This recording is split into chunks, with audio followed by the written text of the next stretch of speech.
आज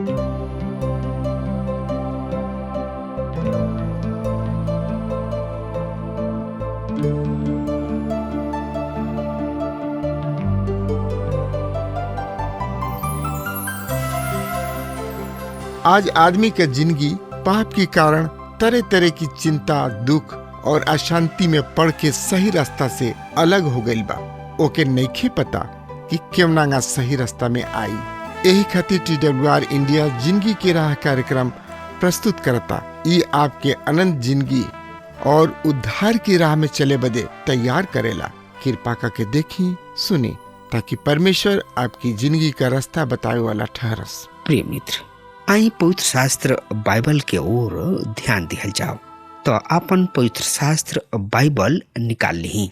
अगर पवित्र शास्त्र बाइबल नइखे त सुनी और लिखी। हमरा किने पवित्र शास्त्र बाइबल नइखे त हम रउआ की पवित्र शास्त्र बाइबल भेजे के कोशिश करब। और जकरा किने पवित्र शास्त्र बाइबल बा वो हमरा संगे निकाल ले। रोमियो के पत्री 3 अध्याय 1 पद यह तरी से बता रहा बा। तब यहूदी के का लाभ या खतना के का उपयोग। प्रिय मित्र, पहला पद लाभ के अर्थ या अधिकता। जौन चीज निर्धारित सीमा से अधिक हो जाला ओकरा के लाभ यानी कि फायदा कहल जाला। खतना के का उपयोग। इस सवाल के संबंध यहूदी सबसे कइल गइल परमेश्वर के विशेष वाचा के खतना से है। ऐसा प्रतीत होता कि पौलुस परमेश्वर बनावल गइल अंतर के मिटावे के संकट में है। अब यहाँ सवाल ई उठता कि यदि यहूदी तथा आन जाति दोनों ही परमेश्वर के सामने एक ही आधार पर बा, अर्थात दोनों के समान अधिकार और सुविधा प्राप्त बा, तो यहूदी होखला से का लाभ और खतना से का लाभ। पवित्र शास्त्र के ज्ञाता के का नाम बा। यदि खतना से धार्मिकता प्राप्त ना होला और खतना रहित होखला से धार्मिकता ना रुकी, तो एकरा से का लाभ। जौन अंतर परमेश्वर के और आदमी के बीच स्थापित कइल गइल बा उ ई दर्शावताने की समान ना हो, अर्थात उ एक ना हो, यानी कि उ एक नहीं खन।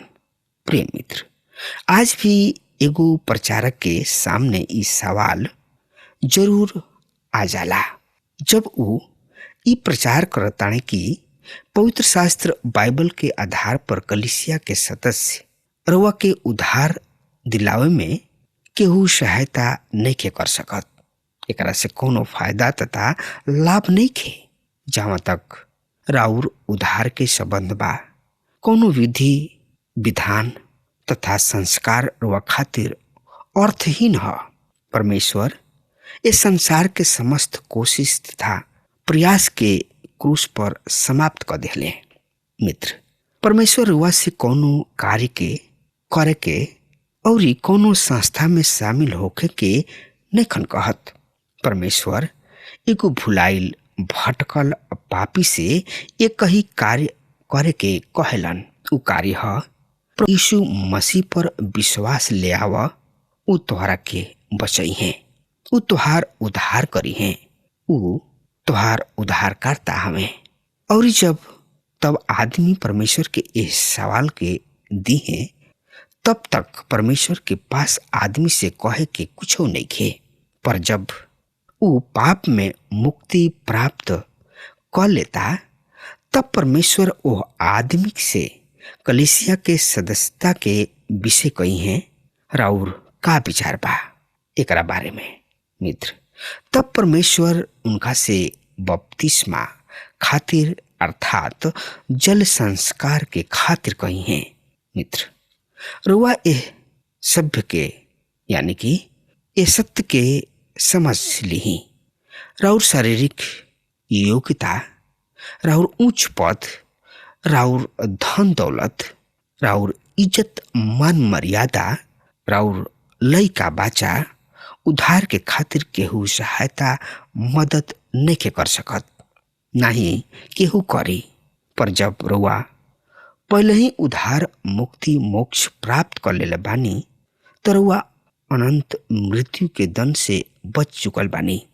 तभी बाह्य चिन्ह राउर सहायता कर सकता इस संसार के ई बतावे खातिर कि रउआ के हई।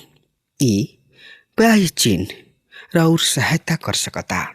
यदि रउआ उधार के अनुभव नहीं कैले तो प्रभु यीशु से राउर कौनो व्यक्तिगत संबंध नहीं खे। सही में कलीसिया में राउर सदस्यता और राउर जल संस्कार रउआ खातिर बदनामी तथा कलंक बन जाला। ई पवित्र संस्कार की अपेक्षा घिनौना संस्कार बन जाला। प्रिय मित्र, यहाँ पौलुस यह बात के समझा रहल बाने। पहले भीतरी अर्थात आत्मिक परिवर्तन, तब बहरी दिखावा और सांसारिक संस्कार, बहरी के संस्कार रउआ उधार मुक्ति में कबहू मदद नहीं कर सकत। एकरा के दूसरा शब्द में कहल जाए कि बहरी के संस्कार रउआ के मुक्ति मोक्ष उधार में कोनो योगदान नहीं दे सकत। उधार मोक्ष मुक्ति पावे खातिर केवल रउआ पर निर्भर बा। उधार प्राप्त होखला के बाद राउर भीतरी परिवर्तन के प्रकट करे में सहायता कर सकता। प्रिय मित्र, एकरा बारे में औरी जानकारी खातिर रउआ हमरा संगे पवित्र शास्त्र बाइबल निकाल ली। हाँ, तो ओमे देखी रोमियो के पत्री 3 अध्याय 2 पद एह तरी से बता रहल बा। हर तरीके बहुते कुछ पहले तो ई की परमेश्वर के वचन उनका के सौंपल गइल। मित्र, पौलुस कहताणे कि यहूदी सब के पास विशेष अधिकार बा और एकरा साथ उन्हीं लोग के जिम्मेवारी भी बढ़ गइल बा। परमेश्वर इस्राएल जाति के केवल आपन वचन ही ना दिहले, बल्कि ई उ जाति रहे जौन की परमेश्वर यहोवा के वचन के दूसरा तक पहुंचावे के रहे। अब सवाल ई उठता कि का इस्राएल के पास कोनो भविष्य बा? मित्र, यदि इस्राएल किने कोनो भविष्य नहीं खे तो राउर औरी हमार भी भविष्य नहीं खे। प्रिय भाई बहन, परमेश्वर के सदस्य बने के चाहिए, काहे कि परमेश्वर हवन। मित्र, परमेश्वर के समस्त प्रतिज्ञा और दिहल गइल वाचा यही पवित्र वचन में बा और परमेश्वर यूहन्ना 3:16 के आपन दिहल गइल प्रतिज्ञा जरूर पूरा करी हैं। जे केहू उनका पर विश्वास करी नाश ना होई पर अनंत जिंदगी पाई। परमेश्वर उत्पत्ति 12 अध्याय में अपना भक्त इब्राहिम से बानल गइल वाचा के भी जरूर पूरा कइले। उत्पत्ति 12 अध्याय के 2 और 3 पद के पढ़ी। ये तरी से लिखल बा, सुनी ध्यान से। हम तोरा से एगो बहुते बड़ जाति बनाई और हम तोरा के बहुते आशीष देव और तोहार नाम महान करब। ऐसे तू आशीष के कारण होखबा। जे तोहरा के आशीर्वाद दीही हम ओकरा के आशीर्वाद देव, तथा जे तोहरा के केहू श्राप दीही हम ओकरा के श्राप देव। और पृथ्वी के सब तोहरा में आशीष पाई हैं। प्रिय मित्र, परमेश्वर के कतना बड़ वाचा बा। परमेश्वर पिता की ने इस्राएली जाति के भविष्य के योजना बा, काहे कि उ वाचा परमेश्वर अपना सेवक इब्राहिम के साथ बनले रहन और उ उनका साथ पूरा विश्वास जोग रहन। मित्र, त समझे सुने विचारे खातिर हमरा संगे देखत चलत चली अपना पवित्र शास्त्र बाइबल से। तो रुआ हमरा संगे आपन पवित्र शास्त्र बाइबल से देखी रोमियो के पत्री 3 अध्याय के 3 पद ये तरी से चर्चा कर रहल बा, यानी कि बता रहल बा। यदि कुछ लोग विश्वास ना भी कैलन तो का भइल? का उनकर विश्वास योग्यता के कार्य ठहरी है? मित्र, यदि कुछ लोग विश्वास भी ना कैले तो का उनकर अविश्वास या संदेह परमेश्वर के विश्वास योग्यता में कोनो परिवर्तन ला सकता? अब यदि इस्राएली जाति अपना विशेष अधिकार के द्वारा परमेश्वर के उद्देश्य के पूरा ना कैले तो एकर मतलब ई नहीं खे कि परमेश्वर अपना लोगन के साथ विश्वास योग्य नहीं खन। मित्र, हर किसना इस्राएल विश्वघात कोयला के बावजूद भी परमेश्वर छुड़ावे वाला तथा उद्धारकर्ता के भेजले। मित्र, परमेश्वर अपना कोयल गोयल वादा के पूरा करे में सफल और विजयी रहन। परमेश्वर इस्राएली जाति के स्वेच्छा पूर्वक अवज्ञा स्वीकृति के बाद भी उद्धारकर्ता के जगत में भेजले, काहे कि परमेश्वर यहोवा अपना वाचा के इस्राएल के महिमा खातिर ना बल्कि अपना महिमा खातिर पूरा कर रहल बाणे। प्रिय मित्र, ई बहुते गंभीर और विचार करे वाला बात बा कि परमेश्वर के प्रतिज्ञा हमरा विश्वास योग्यता पर निर्भर नहीं करत। यदि ऐसन होखी त हमनी के ना जाने कबे नाश हो गइल होखती जा, पर हम परमेश्वर के धन्यवाद करतानी उनका विश्वास योग्यता के खातिर। मित्र, 4 पद यही अध्याय के एह तरी से बता रहल बा, ऐसन हरगिज ना होखे, वरन परमेश्वर ही सच्चा ठहरस, चाहे प्रत्येक आदमी झूठा पावल जाए।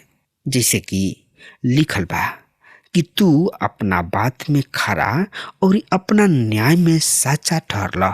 प्रिय भाई बहनी लोग, परमेश्वर के विश्वास योग्यता सच बा, ऊ कबहू नहीं खन बदल सकत और ना उनकर कोयल गोयल प्रतिज्ञा ऊ अपरिवर्तित शील है।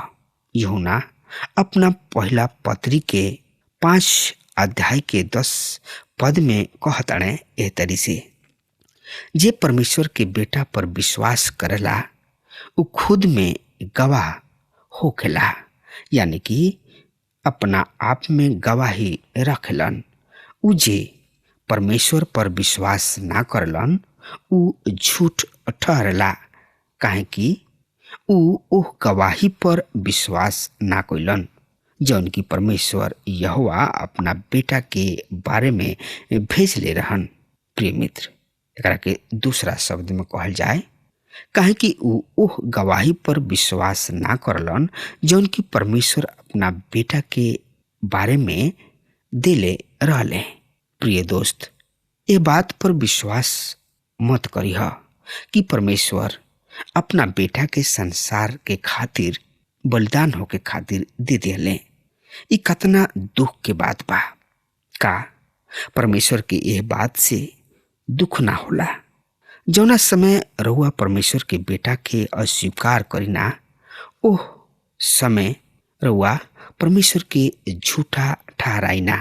प्रिय मित्र, 5 पद यही अध्याय के यह तरी से बता रहल बा, पर यदि हमार अधर्मिकता परमेश्वर के धार्मिकता के प्रदर्शित करेले तो हम का कहीं? का जौन की कोप करलन अन्यायी हमें? इ तो हम आदमी के अनुसार कर रहल बानी। प्रिय मित्र, पौलुस अपना समय में इस समस्या के सामना कइले। ओ समय लोग के कहनाम रहे कि यदि परमेश्वर पाप के उनका महिमा के खातिर प्रयोग करताणे तो वो पापी के दंड ना देवे के चाही। मित्र, ऐसे बहुते लोग बाणे कि यह वर्तमान समय में भी पावल जाले जौन की परमेश्वर के अनुग्रह के हंसी मजाक में उड़ावेलन। प्रिय दोस्त, सब बात के केंद्र बिंदु यह कि यदि हमार धार्मिकता परमेश्वर के अनुग्रह में परमेश्वर के अद्भुत विश्वास योग्यता के प्रकट करले। तो का परमेश्वर के हमनी के न्याय करे के अधिकार नहीं के? परमेश्वर के न्याय करे के पूरा अधिकार बा। मित्र, पौलुस के एह बात के स्पष्ट कर रहल बाणे कि पौलुस के समय के पापमय संसार ए बात के समझत रहन कि पौलुस परमेश्वर के अनुग्रह के द्वारा उद्धार, मुक्ति, मोक्ष के सुसमाचार के प्रचार करताणे। प्रिय मित्र, रोमियो के पत्री 3 अध्याय के 8 पद एह तरी से बता रहल बा। सुनि ध्यान से, हम पढ़ रहल बानी। हम काहे ना कहीं जैसे कि हमरा पर झूठा आरोप लगावल भी जाला, और कुछ लोग तो निश्चय पूर्वक कहले कि हमार कथन बा, आव हमनी के बुराई करी जा, जौना से भलाई निकले। ओकर दोष ठहरावल बहुत ही उचित बा। मित्र, उस समय के लोग पौलुस के शिक्षा के झूठ ठहरावे खातिर पौलुस के शिक्षा के उलट पुलट के तर्क वितर्क तथा प्रस्तुत करत रहन। इससे पौलुस उन लोग से तर्क करताणे कि यदि पाप परमेश्वर के महिमा बतावता त का हम औरी भी पाप करी? जेकरा से अधिक पाप होला त ओकरा से महिमा भी होला। ई पौलुस पर झूठा आरोप रहे, यानी कि दोष रहे। प्रिय मित्र, ई निश्चय बा कि जब पाप बा त दंड भी बा, पर दंड से मुक्ति मिले से परमेश्वर की महिमा होला, काहे कि ई कार्य असंभव बा। मित्र, रुक जाई, हम ओ बिंदु पर आ गइल बानी जहाँ परमेश्वर द्वारा मानव जाति के पाप के दोषी ठहरावल जाले, और यदि हम और रउआ मानव जाति से संबंध राखिना जाता हमनी के सब निश्चय ही हमनी के ए श्रेणी में आई न जा। तब पौलुस हमनी के परमेश्वर के अस्पताल में इलाज के खातिर ले जाले। ई एगो सही में आत्मिक निदान गृह ह। मित्र, ई महान डॉक्टर राउर आत्मा के सही और पूरा इलाज करलन। प्रिय भाई बहन, हम अपना पाप के कारण गंभीर रूप से रोगी बानी, बल्कि मरे पर बानी। ई हमनी के वास्तविक दशा ह। हमनी के तुरंत इलाज के जरूरत बा। राउर डॉक्टर रउआ सामने बाणे, ऊ यही घड़ी रउआ सामने बाणे। पहचानी, रउआ अपन सब कमजोरी सहित अपना आप के उनका हाथ में सौंप दी। ऊ राउर आत्मा के पूरा चंगाई करी है। केवल ई है ना, ऊ रउआ के धर्मी ठहरा के परमेश्वर के संतान होखे के पूरा अधिकार दी है। जानतानी ऊ डॉक्टर के ह, ऊ हमें प्रभु यीशु मसीह। मित्र, उनका किने आई और उनका के अपन उद्धारकर्ता के रूप में स्वीकार करी। अगर वह किने कोनो प्रकार के परेशानी होखे तो उनका से सीधी बात कर सकता नहीं। मित्र, आज के संदेश हम एजे खत्म कर रहल बानी। तब तक खातिर रउआ हमरा के आज्ञा दीही। परमेश्वर रउआ के और रउआ परिवार के बहुत ही आशीष देश। आमीन।